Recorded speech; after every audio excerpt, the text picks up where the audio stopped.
오늘 한번 성 팀장님의 준비하신 내용 한번 들어보겠습니다. 네, 알겠습니다. 네, 그러면 시작할까요? 예, 네.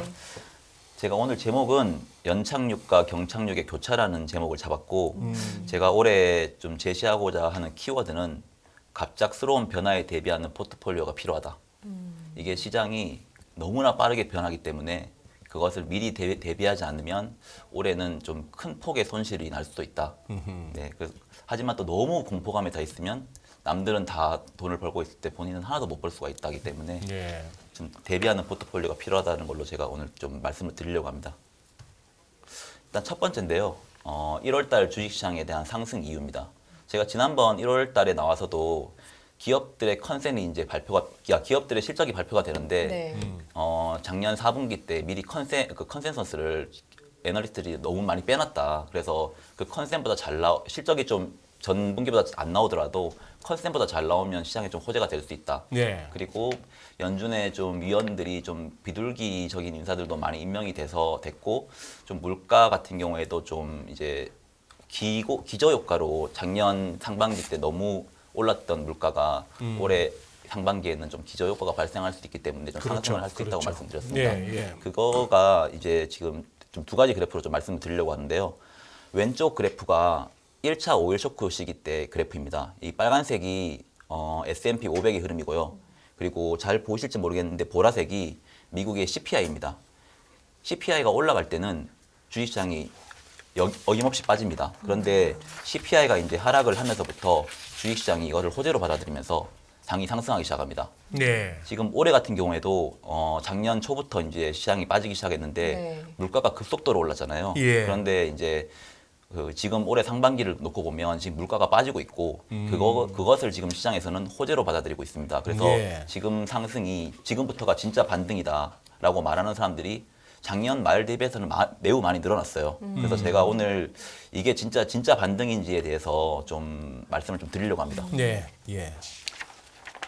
이번 주식시장이 진짜 반등일까라는 제가 키워드를 잡았는데 실질적으로 제가 지난번 방송에서는 물가 상승과 경기 선행지수 하락에 따른 약세장이 발생을 했고 과거에 이 약세장을 다 비교 분석을 해보면 그때 시장에서 진짜 반등은 물가나 경기 선행지수 둘 중 하나가 턴어라운드를 해야 됩니다.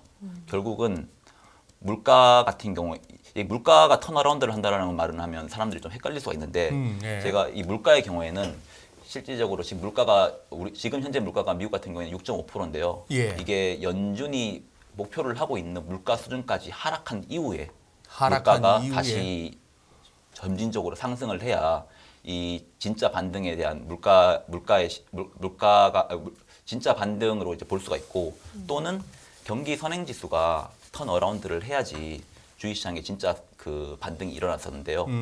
과거에 잠깐만요, 성 팀장님. 경기 선행지수가 이렇게 안 좋다가 하락하는 경기 선행지수가 상승으로 돌면은 증시가 호재다. 증시의 호재다. 그건 직관적으로 다가오고. 아까 말씀하신 게 물가가 뭐 예를 들어 7%, 뭐 8%에서 6%, 5% 이러고 있는데 이게 연준이 목표로 하는 2%까지 갔다가 다시 그게 2%까지 갔다가 다시 조금씩 높아지는 게 호재다? 그래서 그러면 2%까지 가는 동안은요? 2%까지 가는 동안은 시장의 진짜 반등은 아니고 중간중간에 그 베어마켓 랠리라고 저는 보고 있습니다.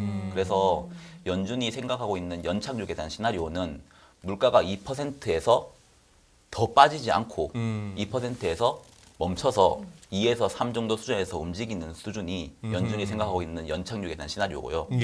물가가 만약에 2%에서 아래로 2% 밑으로 빠진다고 하면 이건 디플레이션에 대한 우려가 생기는 거고 물가가 한 4% 정도에서 멈춰서 다시 상승한다고 하면 이거는 스태그플레이션에 대한 다시 예전에 그 2차 오일 쇼크 폴 볼커 시절 때 그 시기로 갈 수 있습니다. 그래서 이 물가 같은 경우에 그래서 연착륙이 어렵다고 저는 보고 있고요.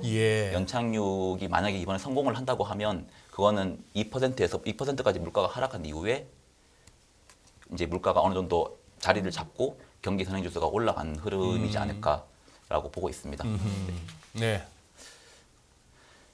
그래서 물가가 2%까지 하락을 하려면 지금 물가 수치를 한번 그 미래를 예상을 해보면 네. 지금 저희는 물가를 MOM 기준으로 보고 있거든요. 전월 대비. 네, 전월 대비 수준이 평균적으로 0.3으로 계속 쭈루루 나온다고 하면 물가는 2%에서 좀 안정적으로 갈 수 있습니다. 하지만 0.2 그리고 평균 0.4로 만약에 0.4 이상으로 움직인다고 하면 이거는 디플레이션 또는 스태그플레이션으로 갈 가능성이 높습니다. 그래서 저는 이제 연착륙이 될 수도 있죠. 될 수도 있는데 네. 정말로 어렵다. 지금 현재 시기에서 연착륙으로 갈 가능성은. 그래서 현재 주식시장에서 나타나고 있는 지금 주식시장의 상승은 지금은 좀 조심해야 되는 시기가 아닌가라고 저는 개인적으로 보고 있고 지금이 진짜 반등을 할 수 있는 여건이 마련되어 있다고는 지금 보고 있지 않습니다. 네. 예. 이게 다음 장은 제가 이제 말씀드렸던 내용들에 대한 그래프인데요. 하나만 좀 예시로 말씀드리고 네. 그다음에 이제 나머지는 제가 자료를 올려놓을 테니까 나중에 자료를 한번 참고하시면 될 것 같아요. 이게 그러니까 2차 오일 쇼크 시기 때 그래프인데 왼쪽 그래프가 빨간색 왼쪽 표에 있는 빨간색 그래프가 미국의 경기 선행 지수고요. 네. 오른쪽 표에 있는 빨간색 그래프는 S&P 500입니다. S&P 500 오른쪽 표에 있는 S&P 500 그래프를 보시면 82년도에 진바닥을 마련하고 그다음부터 우상향을 했었거든요. 근데 이거가 마련될 수 있는 조건들을 보면 이 보라색이 물가거든요. 이 네. 물가가 2%까지 일단 빠질 수 있었고 네. 2%까지 빠진 이후에 경기 선행지수가 턴어라운드를 했습니다. 네. 그러면서 실질적으로 주식시장의 그 진짜 상승을 이끌어냈고요. 예. 뭐 다음 장도 다 비슷하긴 한데 닷컴 버블 하나만 더 말씀드릴게요. 닷컴 버블 때도 보면 물가가 1% 정도까지가 빠졌었거든요. 당시에도. 예. 2%에서 슬라이딩을 한 게 아니라 1%까지 빠졌다가 이게 이제 경기 선행지수가 다시 올라오기 시작했습니다. 그래서 이때는 약간의 그 경기 침체 디플레이션 우려도 같이 접목이 돼서 네. 주식시장이 한 번 더 충격이 있었습니다. 금융위기 때 시기를 보면 물가가 거의 0% 아래로 빠졌기 때문에 이때는 완전한 디플레이션을 빠졌다가 다시 나중에 살아나는. 그래서 이 모든 흐름을 보면 물가가 목표 수준까지 2%까지 빠지냐가 안 빠지냐에 따라서 진짜 반등이 일어났고 이게 디플레이션으로 빠지면 연준이 돈을 풀어서 그 디플레이션을 좀 잡으면서 다시 올라가는 진짜 상승을 만들어냈거든요. 네. 그런데 1차 오일 쇼크 때 시기를 보면 물가가 5% 정도까지 빠져 있는데 네. 연준은 이제 기준금리 좀 인하를 하면서 이게 그때도 주식시장이 올랐습니다. 예. 근데 결국은 2차 스태그플레이션을 만들어내는 그런 상황으로 갔었거든요. 그래서 그때를 놓고 보면 그때는 진짜 반등이 아니었다라고 볼 수가 있는 겁니다. 예. 현재 시기는 지금 물가가 빠지고는 있지만 여전히 6.5%이고 이게 올해 상반기에서 하반기 사이를 보면 2%에서 멈춰서 올라갈지 아니면 디플레이션으로 빠질지 아니면 스태그플레이션으로 빠질지 결정이 날 것 같습니다. 네, 그래서 오른쪽 차트가 참 애매하네요. 특히 네. 저 보라색 CPI가. 네, 지금의 주식시장은 성공할 수 있다는 모든 호재를 좀 다 반영을 하고 지금 달리고 있는 상황이긴 하거든요. 그래서 이게 진짜 반등이 아니라고 하면 위에서 사면 살수록 큰 폭의 하락을 받게 되면 손실들이 커집니다. 그래서 제가 좀 조심하라고 좀 말씀을 드리고 있고요. 네. 지금 최근에 주식시장이 변동성이 매우 크잖아요. 예. 1월 달에도 막 10% 예. 이상 지금 나스닥 같은 경우에 15%까지 올랐거든요. 그래서 그런 시기를 보면 그게 왜 그럴까 생각을 해보면 금리가 동결하는 시기에는 항상 강세와 약세가 서로 대치를 합니다. 강세 같은 경우에는 기준금리는 조만간에 선제적으로 인하를 할 거야. 지금 보니까 경기가 나쁘지 않아. 이런 패러다임이 있거든요. 그래서 시장이 빠질 때마다 계속 중간중간 랠리를 합니다. 약세 같은 경우에는 지금의 이런 강한 긴축인 상황에서는 결국은 경기가 부러져. 그래서 실질적으로 나중에 하락을 하게 돼. 그래서 이게 시장이 계속 공방을 하다가 예. 결국에는 이제 방향을 잡게 되는데요. 최근에 근데 작년부터 베어마켓 랠리가 몇 번 있었습니다. 그리고 올해 1월 달에도 베어마켓 랠리가 지금 저는 세게 오고 있다고 보고 있는데 이게 지금 저는 과도한 숏배팅이 만든 큰 그 변동성이라고 보고 있습니다. 이게 최근 1월 달에 올해 1월 달 보면 거의 3천억 달러에 달하는 주식시장 약세게 베팅했던 자금들이 최근에 전부 다 쇼커버링 됐거든요. 그게 3천억 달러면 거의 300에서 400조 정도 됩니다. 그래서 그 자금이 지금 다 쇼커버링이 일어나면서 시장에 지금 랠리를 만들었고 이게 진짜 리얼머니가 들어와서 진짜 상승이라기보다는 좀 쇼커버링에 대한 그 상승이지 않을까 저는 보고 있고 지금 같은 경우에는 이제는 그런 쇼커브링이 없어졌기 때문에 지금부터는 진짜 상승할지 말지에 대해서 이제 대치를 할 것 같습니다. 3천억이 적은 돈이 아닌데. 3천억 달러니까요. 3천억 달러가 적은 그래서 돈이 아닌데. 지금 같은 경우에는 미국 주식시장에 투자하고 있는 펀드들이 10년 동안의 그 시계를 봤을 때 중립 이상으로 지금 이제 포지션 올라온 상황입니다. 네, 그래서 지금은 이제 좀 그 하락 그리고 침체 이런 거에 지금 대비하는 포트폴리오라기보다는 조금은 이제 중립보다 이상이 지금 올라와 있는 상황이긴 합니다. 예. 지금 주식시장이 과연 상승할 수 있을까를 저는 만약 상반기 때 이제 좀 그 강한 랠리가 좀 더 갈 수는 있잖아요. 지금 네. 물가가 지금 빠지고 있으니까. 근데 그런 관점에서 저는 유동성 관점에서 항상 접근하자고 말씀을 드리고 있어요. 네. 이게 계산식은 S&P 시총분에 지금 미국에 풀려 있는 지금 M2 유동성입니다. 네. 그러면 이게 지금 과거에 07년 10월 달에 48%였거든요. 그리고 현재는 59%입니다. 이게 비율이 낮을수록 주식시장에 버블이 많이 껴있다는 겁니다. 왜냐하면 S&P 시총이 커진다는 거는 S&P 지수가 많이 올라왔다는 거고 분모가 크다라고 하는 거는 결국은 이 비율 자체가 떨어지는 개념이거든요. 그래서 예. 이게 제가 그 07년 그리고 2018년 그리고 2020년 그리고 최근에 2021년 12월 이게 버블이 꺼지기 바로 직전에 지금 얼마만큼 버블이 껴 있었는지를 지금 그 비율로 가지고 왔는데 이게 금융위기 때 보면 48%예요. 하하. 네. 그리고 2021년 12월 달 보면 저희가 그렇게 전부 다 주식시장은 갈 거야 했던 그때 시기도 보면 50% 정도 수준이었습니다. 예. 네. 그래서 기준금리 인상이 시작하자마자 그 급격하게 버블이 꺼진 것도 저는 이 이유도 있다고 봅니다. 예전에 금융위기 때 시기를 보면 기준금리를 인상을 했을 때 시장이 좀 올라갈 수 있었는데 그때는 이 비율적인 측면에서 아직까지 버블 수준은 아니었거든요. 그런데 이번 2021년 12월 달에는 금리 인상을 하기 전에 이미 버블이 끼일 만큼 끼어 있었고 기준금리 인상이 0.25bp만 하더라도 그게 방아쇠가 되면서 급격하게 시장을 끌어내렸습니다. 네. 그래서 현재는 S&P 4,170 기준에서 보면 이제 59% 정도 수준인데요. 과거에 이게 과거 평균을 보면 한 70% 정도 되거든요. 그러면 평균적인 수준으로 빠진다고 하면 S&P는 3,500 정도가 지금 적정하다고 보고 있고, 근데 이렇게 고긴축에서 강한 긴축에서 버블이 꺼지는 시기 때는 대부분 80%에서 100%까지 빠졌습니다. 올랐습니다. 그 비율이.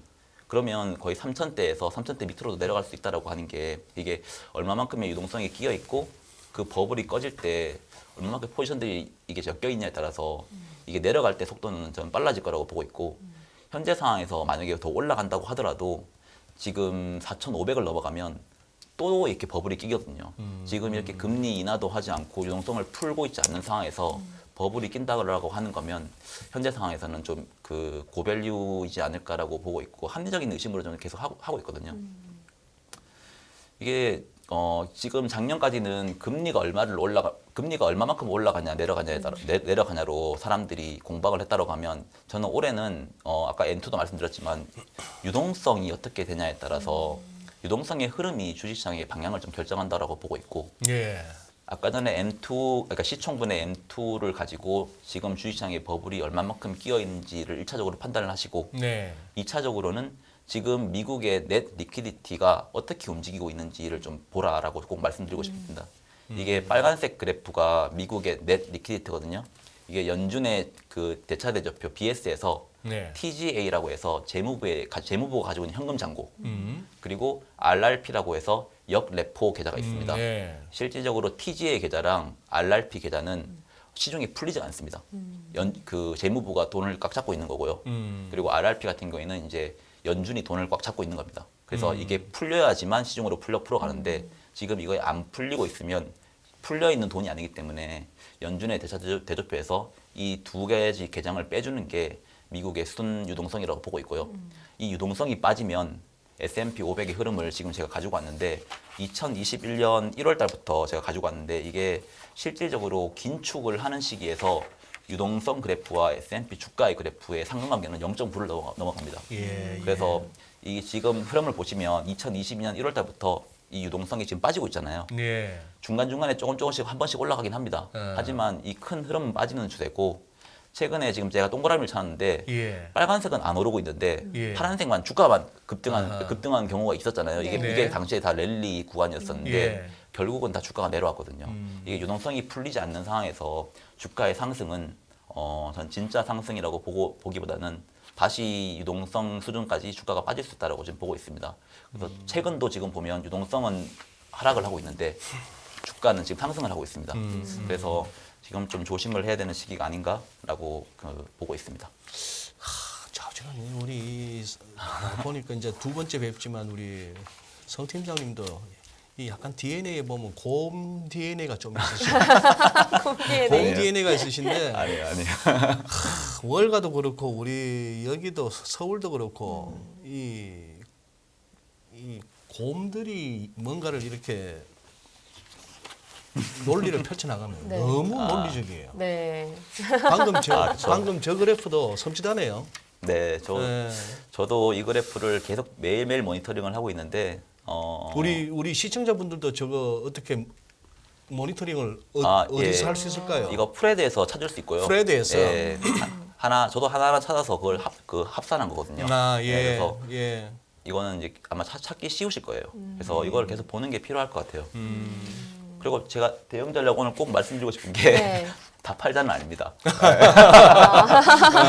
팔지 말고 대비하자. 말고 대비하자. 네, 근데 대비를 저는 팔자라는 대비가 아니니까 네. 오늘 꼭 그 대형 전략 하고 나갈게요. 네. 마지막으로 이거 유동성 그래프 하나 좀 말씀드릴게요. 예. 이거는 올해 1월달에 크리스토퍼 월러가 적정 지급 준비금과 GDP의 적정 비율은 10에서 11%라고 얘기한 적이 있습니다. 예. 이게 GDP 대비해서 미국 연준에 지금 쌓여 있는 지급 준비금의 비율은 10에서 11% 정도는 있어야 된다는 거거든요. 그게 예. 없으면 유동성 부분에서 경색이 일어날 수 있다. 그래서 지금 현재 왼쪽 그래프가 왼쪽 표에 있는 빨간색 그래프가 GDP 대비 연준의 지급 준비금입니다. 네. 근데 그게 보면 지금 거의 11%, 12%에서 지금 움직이고 있습니다. 예. 여기서 QT를 좀 한 3개월만 더 한다고 하면 네. 10% 밑으로 떨어질 가능성이 있거든요. 그래서 이거에 대해서 시장은 좀 우려를 한다라는 이야기를 하니까 크리스토퍼 월러가 이제는 지급 준비금이 아니라 적정 지급 준비금이라는 개념을 좀 알아야 된다. 그거는 지급 준비금 플러스 지금 연준이 가지고 있는 영래포 계좌 거기도 지금 돈이 쌓여 있지만 지금 그거는 우리가 언제든지 풀 수 있는데 안 풀고 있는 거다. 그래서 이 RRP와 지급 준비금을 합산을 한다고 하면 지금 현재 GDP 대비해서 한 19% 정도 있다. 그래서 QT를 계속 하더라도 우리의 그 유동성 리스크는 발생하지 않는다라고 크리스토퍼 월러가 얘기했습니다. 근데 이게 좀 섬뜩한 게 결국은 지금 GDP 대비해서 지급 준비금과 RRP를 더한다고 하면 19%라고 하면 QT를 내년까지 한다는 거거든요. 그러면 유동성은 계속 뺀다는 겁니다. 예. 이게 결국은 영국에서 LDI 문제가 생긴 것도 유동성 리스크였거든요. 근데 연준은 지금 현재 유동성 리스크에 대해서 그렇게 우려하고 있지 않다. 그리고 뭐 우려하고 있을 수도 있는데 말로는 일단 QT는 계속 할 수 있다라는 이 긴축적인 발언을 계속 하고 있습니다. 그래서 현재 상황에서는 금리가 5%든 5.25든 멈춰서 더 이상 안 올라가니까 완화 스탠스 아니야? 이렇게 생각할 수가 있는데 지금 양적 긴축은 계속 진행되고 있다. 이거는 우리가 꼭 지켜봐야 된다. 그 전까지는 양적 긴축에 대해서 사람들이 왈가왈부하지 않았다고 하면 이제부터는 정말 중요하다라고 저는 생각하고 있습니다. 송 팀장 저기서 RRP 이제 리버스 레포 네. 그런 의미겠는데 네. 그러니 월가 은행들이 법적으로 쌓아야 하는 지급 준비금 네. 그거보다 이제 더 쌓으면 초과 지급 네, 맞아요. 준비금인데 네. 어쨌거나 이 돈을 갖다가 대출이라든지 네. 어디 투자라든지 이렇게 안 굴리고 네. 그냥 연준에다가 이렇게 예치하면서 그렇죠. 이자 받아 먹는 게 영래포란 말입니다. 네네. 그죠? 네. 영내포는 네. 그 아까 말씀하셨던 지급 준비금은 시중 은행들이 가지고 있는 돈을 연준에다 네. 예치를 하면서, 예치를 하면서. 예, 자기들의 이제 BIS 비율을 맞추는 개념이고요. 이게 연준이 RP라는 계정이 있고 RRP라는 계정이 있습니다. 네. RP는 시중은행이 가지고 있는 채권 이런 걸 네. 담보로 예. 우리가 100억짜리 채권을 줄 테니까 돈 100억 빌려줘. 그래서 돈을 빌려가서 또 새로운 데 투자를 하려고 해서 이거는 유동성을 푼다라는 계정이 RP 계정이고요. 네.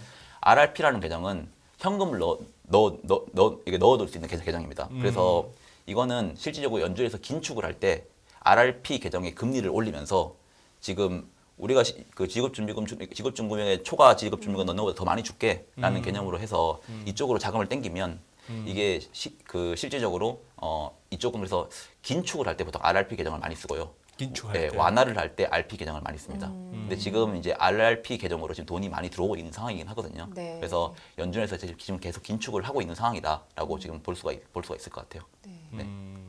그렇게도 볼 수 있고 은행들 입장에서는 그 영래포 저쪽 계좌에 영래포 계정에다가 연준에다 돈을 맡겨놓고 그 주는 이자 받는 것보다 네. 조금 더 이렇게 수익성 높은 데가 있으면은 네. 영래포에 안 맡기고 뭘 해도 되는 거 아니에요? 그렇죠, 맞아요. 네, 그건 맞죠. 근데 지금 이게 RRP로 들어오는 대부분의 자금이 MMF거든요. 예, 옛날에는 MMF들이 시중 은행에다 돈을 맡겼습니다. 예, 네. 그런데 요즘에는 MMF들이 RRP 계정으로 지금 돈을 넣고 있습니다. 이게 최근에 뱅크 오브 아메리카나 JP모건 은행 예금 1년 예금 가입하면 얼마 주는지 혹시 보셨어요? 얼마 줘요? 지금 기준금리는 거의 지금 4.75잖아요. 예, 그런데 JP모건에 지금 예금을 하면 예. 1년에 1%도 안 줍니다. 그래서 은행들은 지금 예금을 안 받겠다라는 주의고요. 이게 디마케팅을 지금 하고 있는 상황입니다. 그래서 MF들이 지금 은행 쪽으로 돈을 맡길 수가 없는 상황이고요. 근데 지금 RRP는 결국은 연준의 그 기준금리 그 밴드 내에서 움직이고 있기 때문에 거의 4% 이상 4% 중후반 주거든요. 네. 그래서 지금 이 MF 계정들이 전부 다 RRP 계정으로 지금 돈이 다 들어가고 있고요. 이게 결국은 시중 은행에 지금 돈이 안 들어가기 때문에 만약에 마켓에 유동성 리스크가 왔을 때 보통 예. 시중 은행들이 가지고 있는 자금으로 그걸 완충시키거든요. 예, 그런데 이 돈이 많이 없으면 무너질 수 있습니다. 예, 그래서 지급 준비금이 그만큼 중요하다고 하는 거고 네. 은행들한테 매번 쌓으라고 하는 것도 뭐 중간중간에 뱅크런도 일어날 수 있고 은행들은 항상 리스크가 있잖아요. 근데 현재 상황에서는 지금 지급 준비금보다는 이제 RRP 계정으로 지금 시중에 돈들이 많이 들어가고 있다라고 지금 볼 수 있습니다. 저기 얼추 요즘도 한 2조 몇천억 달러지요. 네, 지금 RRP는 2조 달러. 2조 달러 네, 정도. 그리고 지주는 3조 달러. 아하. 네, 아. 그래서 그 정도로 지금 움직이고 있다고 보면 됩니다. 이제 대응 전략 해주셔야 돼요. 아, 네. 네. 네. 이제 오늘 나오신 목적. 네. 대응 전략을 제가 이게 제가 올해 키워드는 이게 주식 채권의 포트폴리오인데 주식 60%, 채권 40%를 가지고 가면 과거에 손실 난 적이 거의 없었다. 그리고 2년 연속 손실 난 적이 거의 없었다. 네. 근데 작년에 큰 폭으로 손실 났거든요. 주식도 하락을 하고 채권도 하락을 하고. 그러니까. 네. 예. 그래서 올해 같은 경우에는 저는 이런 그 자산 배분형 대응 전략이 가장 좋다라고 보고 있고요. 대신 이제 6대4를 가지고 그냥 계속 가지고 가라보다는 이 6대4의 비중을 좀 전술적으로 계속 배분을 해줘야 됩니다. 그래서 그거를 배분을 어떻게 하는지를 좀 말씀드릴게요. 이것만 설명하면 사실 오늘 말씀드리려고 하는 것들을 좀 다 말씀드릴 수 있겠는데요. 이게 좀 자세하게 설명을 드리면 이게 검정색 그래프는 S&P 500의 ERP라는 개념입니다. 이 ERP라는 개념은 주식의 기대 수익률에서 미국채 10년 금리를 뺀 수익률입니다. 다시요. 미국채 10년 금리. S&P 500의 기대 수익률 빼기 미국채 10년 금리. 아, 기대 수익률은 퍼의 역수. 네, 기대 수익률은 퍼의 역수. 그래서 내가 지금 PER이 10배짜리 같으면은 기대 수익률은 10%다. 네, 10%다. 맞습니다. 예. 그래서 지금 PER이 18.6배거든요. S&P 500. 네. 그러면 이거를 역산을 하게 되면 기대 수익률은 5.38 정도 됩니다. 5.38% 정도. 네, 현재 상황. 네. 근데 지금 미국채 10년 금리는 3.68이거든요. 네. 지금 뭐 매일 움직이고 있지만. 네, 네. 그러면 ERP는 현재 1.7% 정도 됩니다. 네. 그래서 이 검정색 그래프가 이 ERP의 흐름이고요. 네. 그런데 이 검정색 그래프가 2008년도에 급격하게 올라갑니다. 예. 네. 이 검정색 그래프가 급격하게 올라가는 이유는 결국은 기대 수익률이 S&P 500의 기대 수익률도 올라가고 예. 미국채 10년의 금리도 떨어집니다. 떨어지고. 네. 그래서 결국은 그 주가는 조정을 받게 된다는 거고 금리는 하락을 한다는 겁니다. 금리는 하락하고 금리는 하락을 하고 기대 수익률이 올라간다는 얘기는 기대 수익률이 올라간다고 하는 거면 주가가 하락을 하면 퍼가 점점 올라가잖아요. 네. 퍼가 점점 내려가잖아요. 퍼가 내려가면 당연히 기대 수익률이 올라가겠죠. 네, 네, 그래서 네. 이게 검정색 그래프 이게 세 가지 제가 선을 갖고 왔는데 빨간색이 S&P 500의 흐름입니다. 네. 그리고 파란색이 미국채 10년 금리의 흐름입니다. 네. 그리고 검정색이 S&P 500 기대 수익률에서 미국채 10년 금리를 뺀 ERP 스프레드입니다. 예. 이걸 보시면 2008년도 이후에 빨간색 그래프가 급격하게 하락을 하죠. 예. 네. 그리고 기준금리 인하를 하면서 파란색 미국 10년 금리도 하락을 합니다. 예. 그럼 결국 이 둘 다 지금 내려간다는 개념인데 예. 그러면 이 검정색 그래프가 급격하게 상승을 합니다. 음. 그래서 지금 같은 경우에 18.6배 정도인데 네. 만약에 멀티플이 16배 정도 간다라고 하면 네. 기대 수익률 같은 경우에 계산을 해보시면 아시겠지만 1% 정도 올라가거든요. 그 주식에 대한 기대 수익률. 예. 그 1% 정도가 올라가려면 S&P 500이 지금 4,100 정도 수준이잖아요. 예. 한 570포인트 정도 하락을 해야 됩니다. 그럼 570포인트는 대충 S&P 500의 한 15% 정도 하락이라고 볼 수 있어요. 네. 그래서 주식에 대한 기대 수익률이 1%가 올라가려면 S&P 예. 500은 15% 정도가 하락을 해야 된다. 그리고 뭐 금리는 지금 3.6% 정도 수준이니까 당연히 2.6% 정도 되면 1% 하락을 하는 거고요. 그래서 지금 ERP가 1.7 정도 수준인데 만약에 3.7까지 올라가려고 하면 금리가 1% 빠지고 S&P 500은 15% 조정이 돼야 된다. 그러면 지금의 ERP가 1.7에서 3.7 정도 수준까지 올라갈 수 있거든요. 네. 그런데 제가 금융위기 그래프를 이렇게 가져왔는데 과거에 내가 국면별로 가져왔어요. 나중에 자료를 다운받아서 한번 보세요. 이게 첫 번째 그래프는 IT 버블 때 시기고요. 두 번째 그래프는 금융위기 때, 그리고 세 번째는 코로나 때. 그리고 세 번째를 하시면 밑에서 왼쪽. 예. 그리고 마지막 그래프는 현재입니다. 네. 이 검정색 그래프가 항상 안정적으로 움직이다가 위기가 발생을 하면서 급격하게 올라갑니다. 탕탕 튀네요. 네. 이게 결국은 금리가 하락을 하고 주가가 하락을 한다는 거거든요. 이게 그 닷컴 버블 때 ERP가 마이너스 2%에서 플러스 3%까지 올라갔습니다. 네. 결국 5%가 뛰었다는 거죠. 네. 그리고 금융위기 때는 1.7%에서 예. 6.8%까지 뛰었습니다. ERP가. 어허. 그럼 거의 5% 뛰었습니다. 예. 그리고 2018년도 미중 분쟁 때 2%에서 4.6%까지 뛰었고요. 예. ERP가. 예. 그리고 2020년 코로나 때도 3%에서 6.4%까지 뛰었습니다. 그럼 결국은 위기가 발생을 하면 이 ERP가 최소 2.5에서 5%를 오른다. 그러면 금리와 주식이 1%씩 움직이면 2%가 아까 제가 올라간다 말씀드렸잖아요. 이 최소 2% 정도 전 조정될 수 있다고 보고 있고 크게는 5%까지 조정될 수 있습니다. 이게 2%만 조정을 된다고 해도 주식 같은 경우에는 아까 제가 말씀드렸지만 15% 정도 조정을 받을 수 있는데 이게 만약에 ERP가 큰 폭으로 올라간다고 하면 주식시장은 큰 폭으로 하락을 할 수 있고요. 이게 지금 버블이 얼마큼 껴있냐 그리고 지금 시스템적인 위기가 오냐 안 오냐 이거에 따라서 주식의 하락폭은 클 텐데 이 ERP가 조정이 되기 시작하면 어디까지 조정이 될지는 사실 아무도 모릅니다. 하지만 이제 저 오른쪽 하단 그림에서의 저 까만색 ERP 지금 흘러내리고 있는 저 ERP가 튀는 경우를 걱정을 하시는 거구나. 네, 저는 올해도 왜냐하면 이게 지금 가져온 그래프는 전부 다 네. 연준이 기준금리를 올린 상황에서 네. 기준금리를 동결하다가 내리는 상황에서 발생했던 모든 일이고요. 지금 현재도 기준금리를 올리고 있는 상황이고 1분기 내에 이제 기준금리가 이제 동결이 될 거잖아요. 그런 상황에서 연착륙을 하게 되면 뭐 스무딩하게 끝나겠지만 경착륙으로 시장이 빠지게 되면 이 ERP가 마지막 그래프 이 검은색 ERP가 과거의 세 차례 사례처럼 급격하게 올라갈 수가 있다. 네. 저희는 이거를 지금 대비를 하지 않으면 이거를 그대로 두드려 맞으면 시장 그 포트폴리오에서 좀 큰 손실을 볼 수 있다라는 거를 좀 말씀을 드리고 싶고 아무런 문제가 안 생긴다고 하더라도 아무런 문제가 안 생기면 그냥 이 검은색 그래프가 계속 이 밴드 내에서 움직이겠죠. 그냥 지금 현재처럼. 그렇다고 하더라도 처음에 말씀드렸던 주식과 채권의 그 6대4 포트폴리오 그리고 뭐 이런 주식과 채권의 자산 배분 포트폴리오는 손실은 안 나고 수익이 날 거라고 지금 보고 있습니다.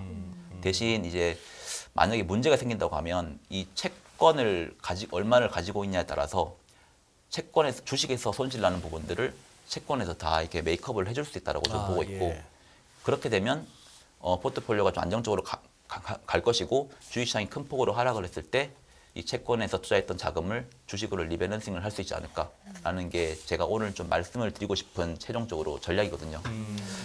그래서 아씨 저는 뭐 돈 1,000만 원 갖고 뭐 주식이고 채권이고 나눌 게 없어가지고 이게 또 하나만 또 말씀드리면 주식이 만약에 이제 제가 아까 ERP 이렇게 올라가는 것처럼 큰 폭으로 하락을 하면 어디가 끝인지 모르지만 주식을 어느 순간부터는 사야 되거든요. 네. 그걸 산다고 하면 언제부터 사야 될까라는 거를 좀 말씀을 드릴게요. 예. 이게 빨간색 그래프와 회색 그래프 제 두 개를 가져왔는데 이 빨간색 그래프와 회색 그래프가 위기가 생기면 예. 09년도 보시면 거의 붙습니다, 둘이. 네. 딱 붙잖아요. 예. 회색 그래프가 급격하게 올라가면서. 네. 그런데 주식시장을 언제 사야 된다고 하면 이 빨간색 그래프와 회색 그래프가 다시 벌어지는 시기. 붙었다가 벌어지는 시기. 회색 그래프는 제가 아까 말씀드렸던 미국에 대한 그 기대 수익률 빼기 미국제 10년에 대한 금리고요. 빨간색 그래프는 제가 ERP2라는 그냥 개념을 좀 그냥 이런 개념은 없는데 그냥 쉽게 설명해서 ERP2라는 걸로 가지고 왔는데 네, 미국의 기대 수익률과 미국 S&P 500의 기대 수익률과 미국 실질 금리의 스프레드입니다. 그러면 이 두 개의 스프레드가 이 두 개의 갭이 이렇게 벌어지는 거는 무슨 뜻을 말하냐고 하면 결국은 명목 금리 하락폭보다 실질 금리에 대한 하락폭이 훨씬 크다. 금리가 빠질다고 하면 미국제 10년 금리 빠지는 것보다 네. 미국 팁스 금리 빠지는 폭이 훨씬 크다. 그때가 연준이 진짜로 완화적으로 스탠스가 돈을 돌고 있는 거거든요. 그러면 우리는 그때는 주식을 저가 매수 할 수 있다. 그때부터는 주식을 좀 겁먹지 말고 사자라는 좀 그 이야기를 좀 말씀드리고 싶습니다. 잠깐만요. 복습 차원에서 한 번만 더 마지막에 저 ERP2 네. 저기서 뭐 지금 이제 다들 저녁 먹고 이제 막 피곤하시기도 해서 송 팀장님 오늘 어려운 얘기 갖고 오셨다. 그래서 제가 1시간 하고 싶었는데 결국 뭐 너무 빨리 끝나요. 결국 뭐 저 뭐야 할 수 없어요. 저 짬짬이 그냥 네. 이제 또 저희들 또 모셔서 다음번에는 1시간짜리로 네. 모셔야겠는데 네. 다시 그러면 실질금리를 이제 팁스를 했으니까 10년짜리 물가연동 국채 수익률을 보시면은 되겠는데 네. 실질금리가 뭐야 실질금리가 내리는 게 좋다는 거예요? 실질 금리가 내려가는 게 좋은데요. 주식하기에는 네. 그렇죠. 근데 명목 금리 내려가는 속도보다 실질 금리 내려가는 속도가 훨씬 빨라야 됩니다. 네. 금리 내려가는 것보다 그래서 명목 금리가 미국 10년 금리가 1% 내려갈 때 예를 들어서 미국 팁스 금리는 2% 내려가야 됩니다. 그래서 그러면 이 갭이 벌어지잖아요. 네, 네, 네. 그때가 연준이 실질적으로 진짜 돈을 푸는 시기다. 명목 금리는 유동성이 진짜 많아요. 그런데 실질 금리는 실제로 발행량이 많지 않거든요. 이게 연준이 통제를 할 수 있습니다. 그래서 이게 연준은 우리가 진짜 완화적이다라고 말할 때 본인들이 팁스를 엄청나게 삽니다. 그 미국 그 팁스 채권을 그러면서 우리는 진짜 완화적으로 지금 시장에 돈을 풀고 있으니까 너무 겁먹지 마. 이거를 말로는 안 해도 말을 하고 있는 거거든요. 그래서 이 두 가지 스프레드가 벌어지는 시기가 연준이 진짜로 푸는 거고 물론 기준금리 인하도 당연히 푸는 거긴 한데 기준금리 인하할 때는 시장이 맞게 샥이 오거든요.